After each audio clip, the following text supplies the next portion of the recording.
Standard 12 Physics Chapter 7 આ ચેપ્ટરમાં આપણે last વિડીયોમાં એક્ઝામ્પલ 7.10 જોયેલું. હવે આપણે આજે એક નવી થિયરી જોઈશું, એલસી દોલનો.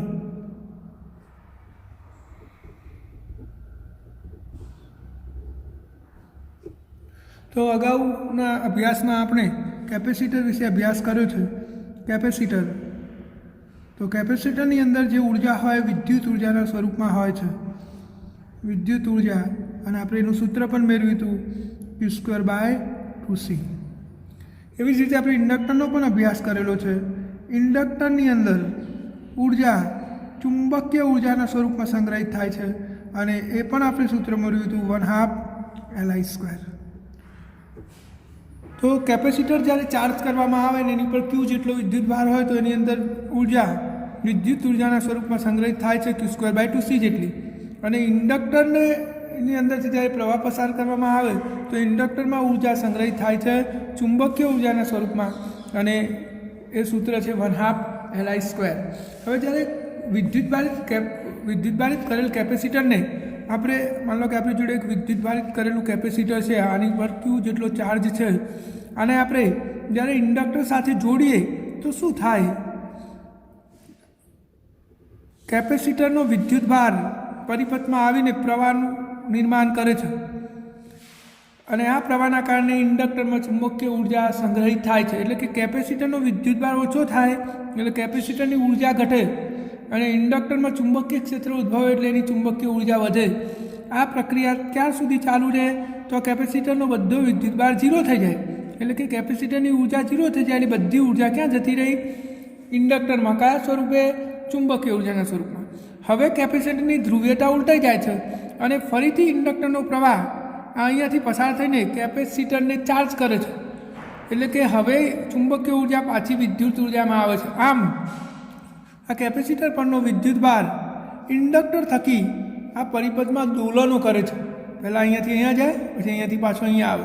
એટલા માટે આને એલસી દોલનો કહેવામાં આવે છે. હવે આપણે આ એલસી દોલનોની થિયરીને ડિટેલમાં સમજીએ. આપણે ધારી લઈએ, ધારો કે t=0 સમયે, એટલે કે જ્યારે કેપેસિટર ચાર્જ કર્યું છે ત્યારે t=0 સમયે, હજુ આપણે ઇન્ડક્ટર જોડ્યું નથી, કેપેસિટર માત્ર ચાર્જ કર્યું છે ત્યારે, તો ધારો કે t=0 સમયે કેપેસિટર પર ચાર્જ એટલે કે વિદ્યુતભાર Q=Qm છે, મહત્તમ છે. હાલ બધો વિદ્યુતભાર ક્યાં છે? કેપેસિટર પર છે. હવે જ્યારે ઇન્ડક્ટર જોડવામાં આવે ત્યારે, હવે આપણે કેપેસિટરને અહીંયા જોડીએ ત્યારે, તો આપણે ધારી લઈએ કે જોડાણના t સમય બાદ કેપેસિટર પર ચાર્જ પર વિદ્યુતભાર Qm માંથી ઘટીને Q થઈ જાય છે, Q થાય છે. અને પરિપથમાં પ્રવાહ, હવે તો પરિપથમાં પ્રવાહ આવી ગયો, તો પરિપથમાં પ્રવાહ I જેટલો છે. જો પહેલાં કેપેસિટર ચાર્જ કર્યું હતું એ વખત બધો વિદ્યુતભાર કેપેસિટર પર હતો કેટલો? Qm જેટલો. હવે આપણે ઇન્ડક્ટર જોડી દીધું તો આમાંથી વિદ્યુતભાર વહન પામીને વિદ્યુત પ્રવાહ ઉત્પન્ન કરશે, પરિણામે વિદ્યુતભાર ઘટશે. ઘટીને કેટલો થઈ ગયો? Q. તો કેપેસિટર પરનો વિદ્યુતભાર t સમય Q, અને પ્રવાહ કેટલો છે? I જેટલો છે. હવે જેમ જેમ સમય જશે એમ વિદ્યુતભાર ઘટતો જશે અને પ્રવાહ વધતો જશે. તો આપણે આવું કહી શકીએ, આ પ્લસ થશે ઇન્ડક્ટરનો, અને આ માઇનસ, કારણ કે પ્રવાહ આ દિશામાં વહે છે. તો ઇન્ડક્ટરનો ઉપરનો છેડો પ્લસ થશે અને નીચેનો, એટલે કે અહીં ગ્રેટર દેન VB. શું છે? VA greater than VB. તો હવે આપણે આ બંધ પરિપથમાં કિર્ચોફનો નિયમ લાગુ પાડીએ.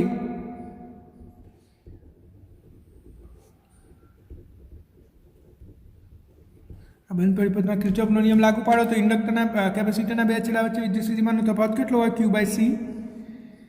આ ધનથી ઋણ એટલે માઇનસ. ઇન્ડક્ટરના બે છેડા વચ્ચે વિદ્યુત સ્થિતિમાન કેટલું હોય? L/di/dt. Is equal to 0. આપણે આ કિર્ચોફનો નિયમ લાગુ પાડ્યો બીજો. હવે આપણે અહીંયા એવું કહી શકીએ કે આઈ બરાબર શું -dq/dt. કેમ? તો ક્યુ ઘટે તો આઈ વધે છે, ક્યુ ઘટે તો આઈ વધે છે, એટલે કે બંને એકબીજાના વિરુદ્ધ છે, એટલે નિશાની શું આવી માઇનસ. તો હવે આપણે આ કિંમત આમાં ટ્રાન્સફર કરી દઈએ તો q/c -l d/dt અને આઈની જગ્યાએ શું થશે -dq/dt is equal to 0. dq/dt આ માઇનસ માઇનસ પ્લસ થઈ જશે તો q/c પ્લસ l આ d square q/dt square is equal to 0. હવે આપણે આને l વડે ભાગી દઈએ આખા સમીકરણને બે બાજુ તો q/lc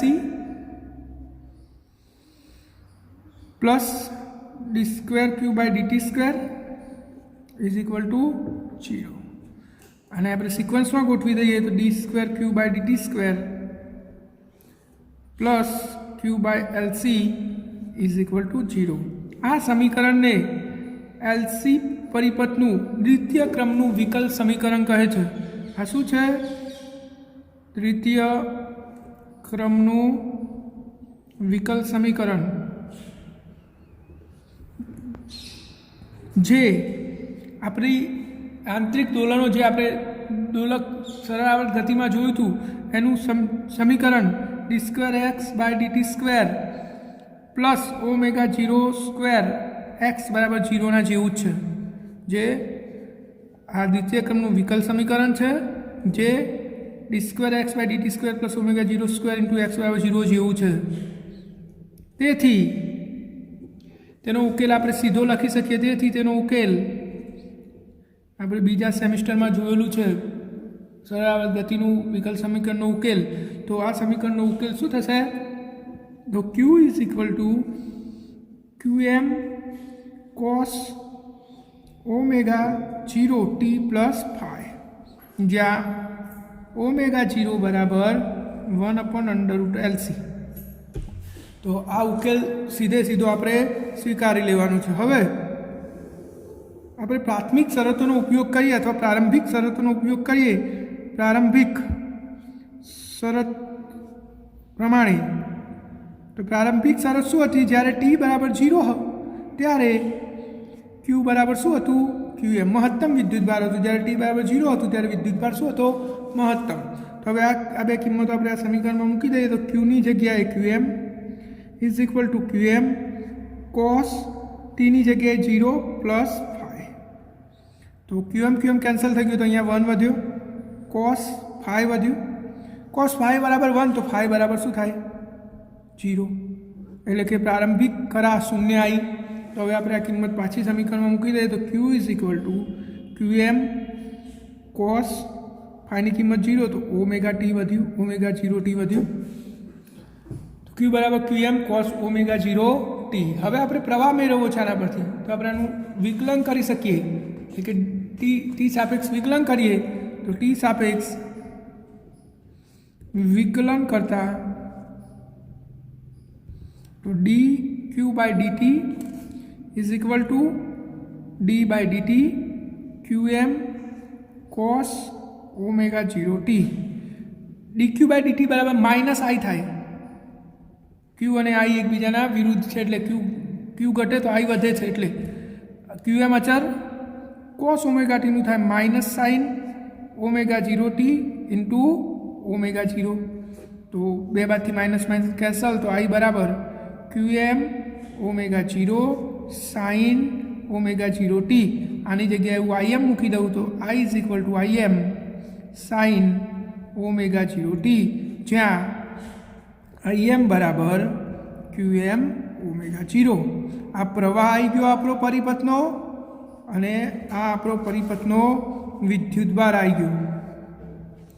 પ્રવાહ અને વિદ્યુતભાર બંનેના સમીકરણો આપણને મળી ગયા. હવે ઘટનામાં શું થાય છે ને આપણે સમજી લઈએ. પહેલાં તો શરૂઆતમાં શું હતું? શરૂઆતમાં બધો જ વિદ્યુતભાર કેપેસિટરમાં હતો, ઇન્ડક્ટરમાં કોઈ પ્રવાહ હતો નહીં, એટલે કે t બરાબર 0ની સ્થિતિ.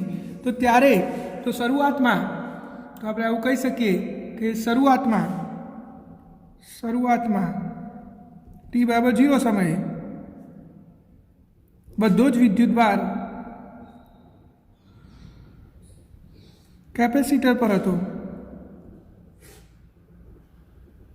તેથી બધી જ ઉર્જા વિદ્યુત ઉર્જાના સ્વરૂપમાં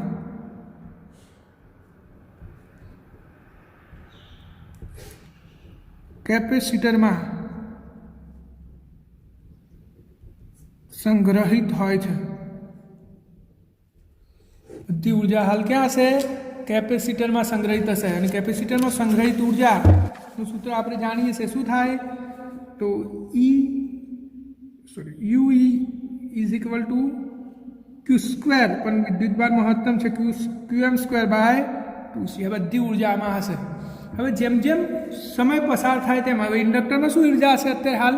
તો બધો વિદ્યુતભાર કેપેસિટરમાં છે, તો ઇન્ડક્ટરની ઉર્જા UB ઇઝ ઇક્વલ ટુ 0। આ પ્રારંભિક સ્થિતિ પૂરી થઈ ગઈ। હવે જેમ જેમ સમય જશે એમ શું થશે? કેપેસિટરનો વિદ્યુતભાર ઘટતો જશે અને ઇન્ડક્ટરમાં પ્રવાહ વધતો જશે। તો જેમ સમય પસાર થાય તેમ કેપેસિટર પરનો વિદ્યુતભાર ઘટે છે અને ઇન્ડક્ટરમાં પ્રવાહ વધે છે। કેપેસિટર પરનો વિદ્યુતભાર ઘટે તો ચુંબકીય ઉર્જા ઘટશે અને વિદ્યુત ઉર્જા ઘટશે અને ઇન્ડક્ટરમાં પ્રવાહ વધે છે, એટલે ચુંબકીય ઉર્જા વધે છે। કેપેસિટરની વિદ્યુત ઉર્જા ઘટતી જશે અને ઇન્ડક્ટરની ચુંબકીય ઉર્જા વધતી જશે। જેમ જેમ સમય પસાર થાય તેમ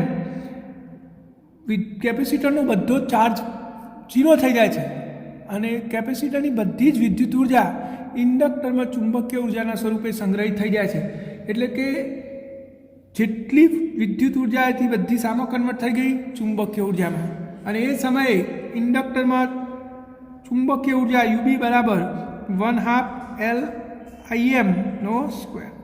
વિદ્યુત પ્રવાહ મહત્તમ હોય છે વખતે 1/2 LI², અને વિદ્યુત ઉર્જા એ વખતે શું થઈ જશે? 0। એને આપણે આ ચક્ર દ્વારા પણ આવી રીતે સમજી શકીએ કે આપણે પહેલાં એક સ્થિતિ દોરીએ, પ્રારંભિક સ્થિતિ, જ્યારે પરિપથ જોડેલ નહીં, અહીંયા કેપેસિટર છે આપણું, તો આ વખતે બધો વિદ્યુતભાર ક્યાં હતો? કેપેસિટર પર, એટલે કે બધી ઉર્જા કેપેસિટરમાં હતી 1/2 Qm²/2c, અને ચુંબકીય ઉર્જા શું હતી? 0। અને આપણે યાંત્રિક દોલનો સાથે પણ સરખાવી શકીએ। યાંત્રિક દોલનોમાં જ્યારે દોલક એના મધ્યમાન સ્થાને હોય, એટલે કે આવી સ્થિતિ, આ દોલક છે સાદું દોલક, તો જ્યારે અંત્ય બિંદુ પર અહીંયા હોય ત્યારે એનો વેગ 0 હોય, એટલે ગતિ ઉર્જા શું હોય? 0। બધી ઉર્જા કયા સ્વરૂપે હોય? સ્થિતિ ઉર્જા, એટલે 1/2 k²। આ સ્થિતિ છે ઇન્ડક્ટર જ્યારે કેપેસિટર સાથે જોડેલું નથી ત્યારે। હવે આપણે જોડીએ પરિપથમાં, ઇન્ડક્ટરને કેપેસિટર સાથે જોડી દઈએ, જોડી દીધું તો પ્રવાહ આમ પસાર થશે, એટલે કે આ ઇન્ડક્ટર સાથે ચુંબકીય ઉર્જા સંગ્રહિત થશે અને આનો થોડો વિદ્યુતભાર ઓછો થઈ જશે, એટલે કે વિદ્યુત ઉર્જા અને ચુંબકીય ઉર્જા બંને હશે, બંનેમાંથી કોઈ 0 હોતું નથી। એટલે આપણે આ જે દોલક છે ક્યાં આવી ગયું? સમજી લો, અંત્ય બિંદુથી થોડું ગતિ કરીને અહીંયા આવ્યું, એટલે આ વેગમાં હશે અને એની જોડે સ્થિતિ ઉર્જા હશે, એટલે કે બંને ઉર્જાઓ હશે એની જોડે। U is not equal to 0, K is not equal to 0, બંને એની જોડે હશે, બંને ઉર્જાઓ હશે। હવે જ્યારે દોલક અહીંયા આવી ગયું, એટલે કે કેપેસિટર સંપૂર્ણ ડિસ્ચાર્જ થઈ ગયું, બધી ઉર્જા ક્યાં જતી રહી? ઇન્ડક્ટરમાં જતી રહી, બધી ઉર્જા અહીંયા આવી ગઈ ઇન્ડક્ટરમાં, અને કેપેસિટરનો ચાર્જ 0 થઈ ગયો। તો હવે UE is equal to 0, UB is equal to કુલ ઉર્જા આવી ગઈ 1/2 LIm²। એટલે આપણે એને દોલકને કઈ રીતે દર્શાવી શકીએ? તો હવે દોલક અહીંયા આવી ગયું મધ્યમાન સ્થાન આગળ, એટલે અહીંયા એનો વેગ મહત્તમ હશે, એટલે K બરાબર 1/2 MV મેક્સિમમનો સ્ક્વેર, અને સ્થિતિ ઉર્જા શું હશે? 0। તો આમ આ એક અડધું ચક્ર પૂરું થયું T/2 જેટલો સમય, કેટલો T/2 જેટલા સમયમાં શું થાય તો પહેલાં બધી ઉર્જા કેપેસિટરમાં હોય, ધીરે ધીરે વિદ્યુત પ્રવાહનું નિર્માણ કરે એટલે ઇન્ડક્ટરમાં ચુંબકીય ઉર્જા સ્વરૂપે સંગ્રહિત થાય અને બધો વિદ્યુતભાર જ્યારે ડિસ્ચાર્જ થઈ જાય ત્યારે બધી ઉર્જા ક્યાં જતી રહી? ચુંબકીય ઉર્જામાં. હવે કેપેસિટરની ધ્રુવીયતા ઉલટાય છે અને કેપેસિટર ફરીથી ચાર્જ થવાનું શરૂ થાય છે, એટલે કે હવે નીચેની પ્લેટ ધન વિદ્યુતભારિત બની જશે અને ઉપરની ઋણ વિદ્યુતભારિત બની જશે, એટલે કે ઇન્ડક્ટરની ચુંબકીય ઉર્જા હવે ઘટવા લાગશે અને કેપેસિટર પરની વિદ્યુત ઉર્જા વધવા લાગશે. હવે પરિસ્થિતિ ઉલટાઈ ગઈ. અહીંયા શું હતી? બધી ઉર્જા ચુંબકીય ઉર્જાના સ્વરૂપમાં હતી. હવે કેપેસિટરની ધ્રુવીયતા ઉલટાઈ જાય છે અને કેપેસિટર ફરીથી ચાર્જ થવાની શરૂઆત થાય છે, એટલે બધી ઉર્જા આમ જશે અને છેવટે કઈ પરિસ્થિતિ આવી જશે? મૂળ સ્થિતિ કેપેસિટર પ્રાપ્ત કરી લે છે, એટલે કે પહેલાં જે સ્થિતિ હતી આ કેપેસિટર સંપૂર્ણ ચાર્જ થઈ જશે, ઇન્ડક્ટર પર કોઈ ઉર્જા રહેતી નથી અને આટલે એક ચક્ર પૂર્ણ થાય છે. તો એક ચક્ર દરમિયાન શું થયું? કેપેસિટરની ઉર્જા ચુંબકીય ઉર્જામાં જઈ અને ચુંબકીય ઉર્જા પાછી કેપેસિટરમાં આવી ગઈ. આમ વિદ્યુતભાર ઇન્ડક્ટર થકી કેપેસિટરની બે પ્લેટ વચ્ચે દોલનો કરે છે, એટલા માટે આ પરિપથને એલસી દોલક પરિપથ કહે છે. શું કહેવાય એને? એલસી દોલક પરિપથ કહે છે. તો આ એલસી દોલનો આપણા યાંત્રિક દોલનોના જેવા જ છે. એલસી દોલનો અને યાંત્રિક દોલનો એકબીજાના જેવા જ છે, એટલે આપણે બંને ઘટનાઓના કેટલાક અચળાંક સરખાઈ શકીએ. જુઓ આપણું સમીકરણ શું આવ્યું હતું? આ એલસી દોલકનું દ્વિતીય ક્રમનું વિકલ સમીકરણ શું આવ્યું હતું આપણું? d²q/dt² પ્લસ 1/LC × Q = 0 અને આપણું યાંત્રિક દોલનનું સમીકરણ શું છે? d²x/dt² plus ω02x = 0. આ બંનેને તમે સરખાવો તો જુઓ એમ આ ω0 ની જગ્યાએ શું થાય? ω0 બરાબર 1/√, ω0 બરાબર સીધું આપણે લખી દઈએ k/m. આપણે સમીકરણ મેળવેલું છે અને આપણું આ એલસી દોલનોમાં ω0 બરાબર 1/√LC આવું છે. તો આપણે બધા અચળાંક સરખાઈ શકીએ. જો યાંત્રિક દોલનોમાં દર હોય તો અહીંયા દર જેવું કોણ છે?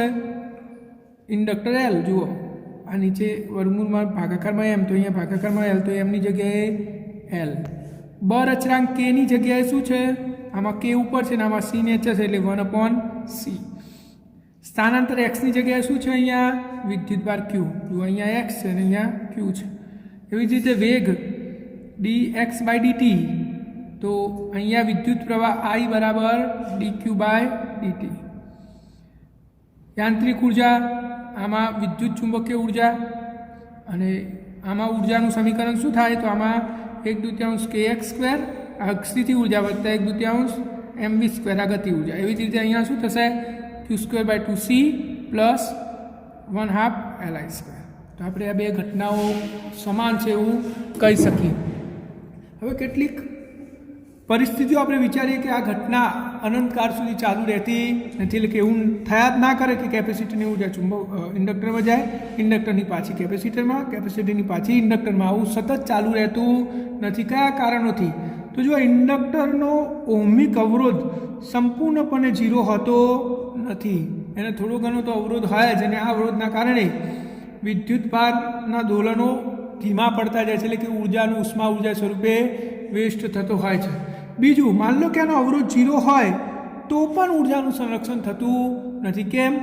તો આ દોલનો દરમિયાન વિદ્યુત ચુંબકીય તરંગો ઉદ્ભવે છે અને આ વિદ્યુત ચુંબકીય તરંગો ઉદ્ભવવાના કારણે તંત્રની ઉર્જા ઘટતી જાય છે અને થોડા સમય પછી દોલનો બંધ પડી જાય છે.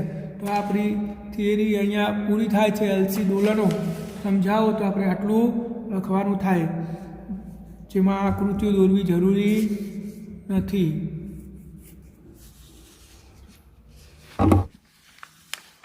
આપણે નેક્સ્ટ થિયરી જોઈશું ટ્રાન્સફોર્મર. ટ્રાન્સફોર્મરનું નામ તમે કદાચ સાંભળ્યું હશે, ના સાંભળ્યું હોય તો આપણા ગામમાં જે ડીપી લગાડેલી હોય છે ઇલેક્ટ્રિસિટી માટે, એ ડીપીને શું કહેવાય? ટ્રાન્સફોર્મર કહેવાય. ટ્રાન્સફોર્મરનું કામ શું છે? તો વોલ્ટેજમાં વધઘટ ઉત્પન્ન કરવાનું. એટલે કે વોલ્ટેજ વધારવો હોય અથવા વોલ્ટેજ ઘટાડવો હોય તો ટ્રાન્સફોર્મરની જરૂર પડે છે. આ ટ્રાન્સફોર્મર એ વિદ્યુત ચુંબકીય પ્રેરણના સિદ્ધાંત પર કામ કરે છે, એટલે કે અન્યોન્ય પ્રેરણના સિદ્ધાંત ઉપર કાર્ય કરે છે. હવે ટ્રાન્સફોર્મર કેવું હોય? તો ટ્રાન્સફોર્મર બે અલગ કરેલા ગૂંચરાઓનું જોડકું છે. બે ગૂંચરા હોય ટ્રાન્સફોર્મરમાં, જેને નરમ લોખંડના ગર્ભ પર એકબીજાની ઉપર અથવા તો એ ગર્ભના બે અલગ અલગ ભાગ ઉપર વીંટાળીને તૈયાર કરવામાં આવે છે. કહેવાનો અર્થ એ છે કે આવી રીતે એક નરમ લોખંડનો ગર્ભ હોય.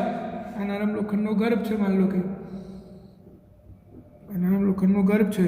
આની પર બે ગૂંચરા એકબીજાની ઉપર વીંટાળી દેવાના. એક ગૂંચરું, આ એક બીજું ગૂંચરું. અથવા તો એક જ ગર્ભ પર, માન લો કે નરમ લોખંડનો ગર્ભ છે તો એના બે અલગ અલગ ભાગ ઉપર આ એક ગૂંચરું અને આ બીજું ગૂંચરું.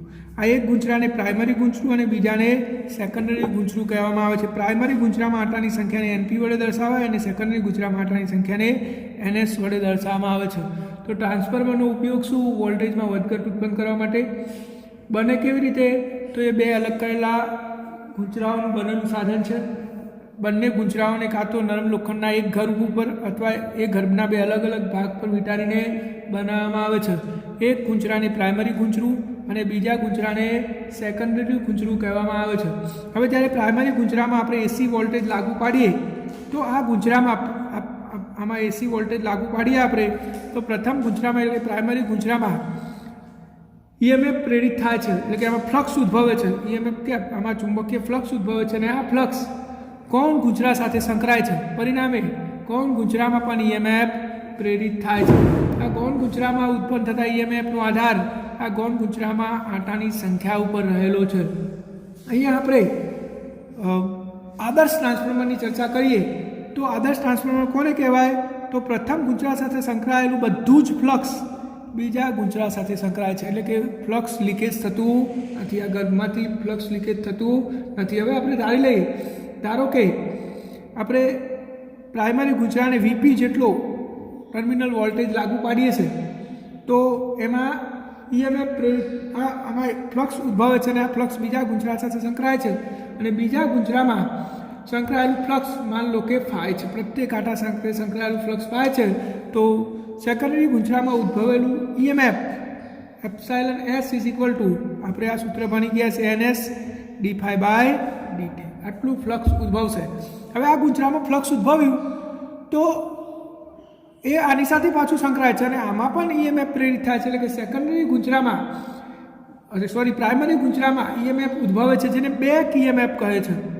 શું કહેવાય? બેક EMF, જે આ ગૂંચરામાં વિદ્યુત પ્રવાહના ફેરફારનો વિરોધ કરે છે. બેક EMF પ્રાઇમરી ગૂંચરામાં ઉદ્ભવતું બેક EMF એપ્સિલોન P બરાબર -NP dφ/dt.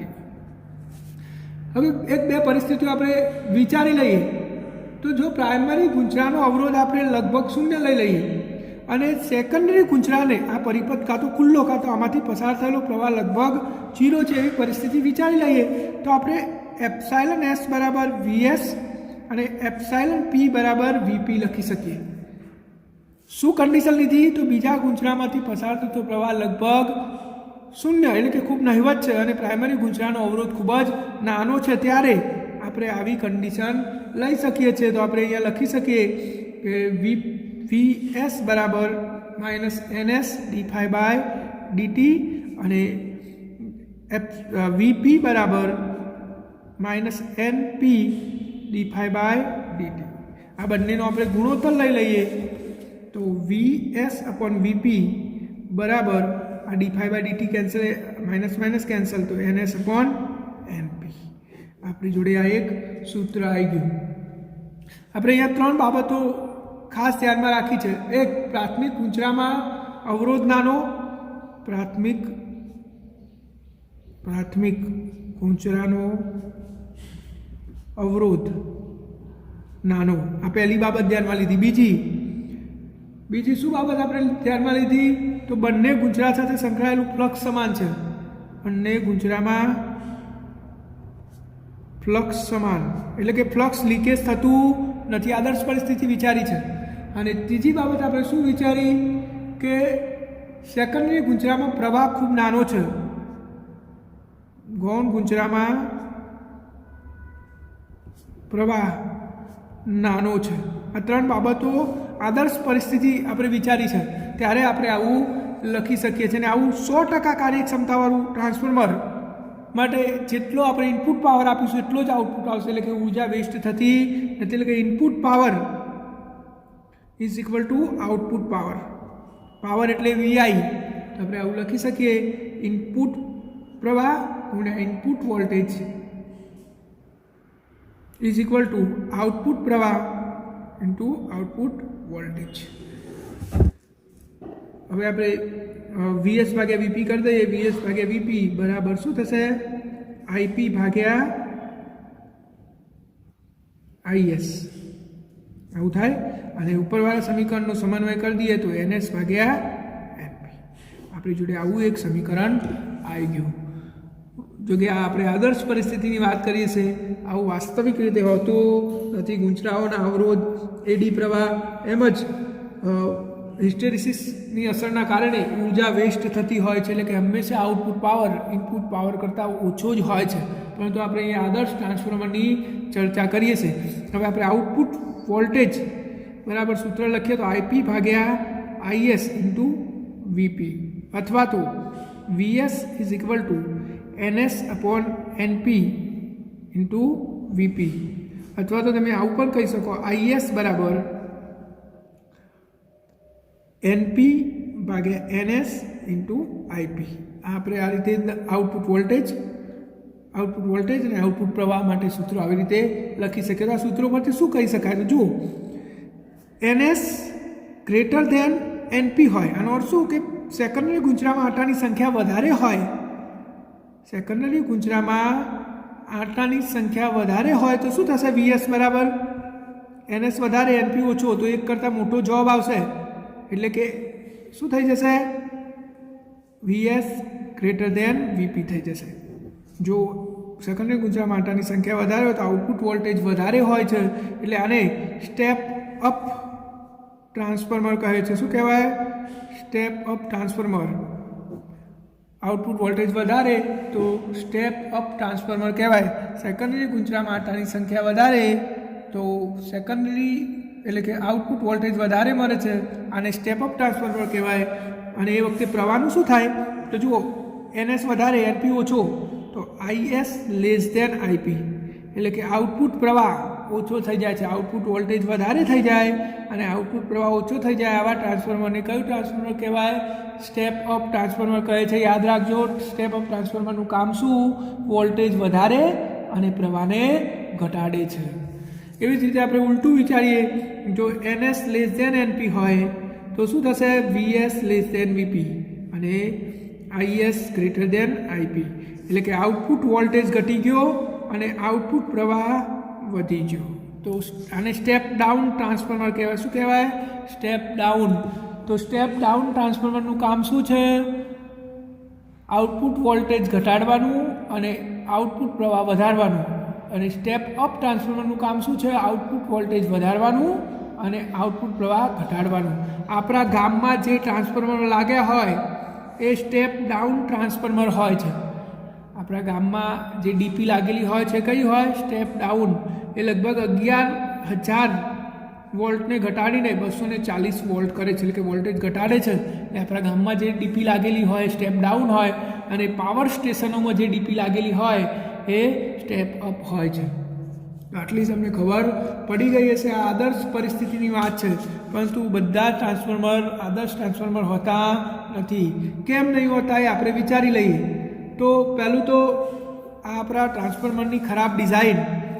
માનો કે આ રીતે આપણે ટ્રાન્સફોર્મર બનાવ્યું, એક ગૂંચરું અહીંયા વીંટાળ્યું અને એક ગૂંચરું અહીંયા વીંટાળ્યું, તો પ્રથમ ગૂંચરાનું બધું જ ફ્લક્સ બીજા ગૂંચરા સાથે સંકળાઈ શકતું નથી. આ વચ્ચેના હવાના અવકાશના કારણે આ પ્રાઇમરી ગૂંચરાનું બધું જ ફ્લક્સ સેકન્ડરી ગૂંચરા સાથે સંકળાતું નથી, એટલે કે થોડી ઘણી ઉર્જા વેસ્ટ થાય છે. આને આપણે ગૂંચરાઓને એકબીજાના ઉપર વીંટાળીને એ અસર ઘટાડી શકીએ છીએ, પરંતુ ઝીરો કરી શકતા નથી. બીજી કન્ડિશન શું છે? તો આ જે ગુંચરા છે એમને પોતાની જોડે ઓહમિક અવરોધ હોય છે અને આ ઓહમિક અવરોધના કારણે આપણી વિદ્યુત ઉર્જા ઉષ્મા ઉર્જા સ્વરૂપે વેસ્ટ થઈ જાય છે. એટલે કે આપણે આને કઈ રીતે સોલ્વ કરી શકીએ તો જાડો તાર વાપરીને આ ઉષ્મા ઉર્જાનો વ્યય ઘટાડી શકીએ છીએ પણ ઝીરો કરી શકતા નથી. એવી જ રીતે ગુંચરાઓમાં એડી પ્રવાહ ઉદ્ભવે છે અને એડી પ્રવાહના કારણે ઉષ્મા ઉર્જા ઉદ્ભવે છે અને આપણી વિદ્યુત ઉર્જા વ્યય પામે છે.